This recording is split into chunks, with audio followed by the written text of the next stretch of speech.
അപ്പൊ എങ്ങനെയാ? മോളിവിടെ നിൽക്കല്ലേ? ഇനി അങ്ങനെ ഒരു ചോദ്യമില്ല മാഡം. ഞാൻ തീരുമാനിച്ചു. ആദ്യം മനസ്സിനൊരു സമാധാനം കിട്ടട്ടെ. അതിനുശേഷം മാത്രമേ തീരുമാനങ്ങൾ എന്തായാലും എടുക്കാവൂ.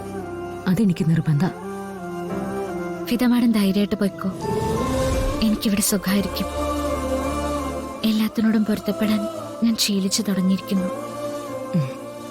ദേ, ആശ്രമത്തിൽ വന്നു എന്ന് കരുതി കൂടുതൽ പക്വതയൊന്നും കാണിക്കണ്ട കേട്ടോ.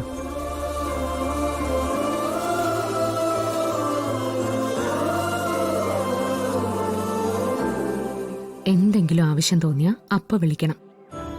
ഇവിടുന്ന് അങ്ങോട്ട് വരണമെന്ന് തോന്നിയാ സ്വാമി വണ്ടി അറേഞ്ച് ചെയ്ത് തരും.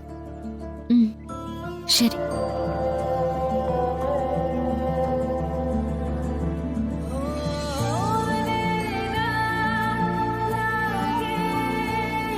എത്രയും പെട്ടെന്ന് ദൈവം മോളുടെ മനസ്സിന്റെ മുറിവുണക്കട്ടെ.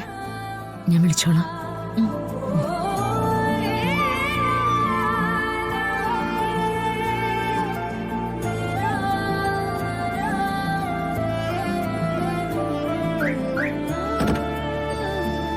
പോയിട്ട് വരാം മോളെ.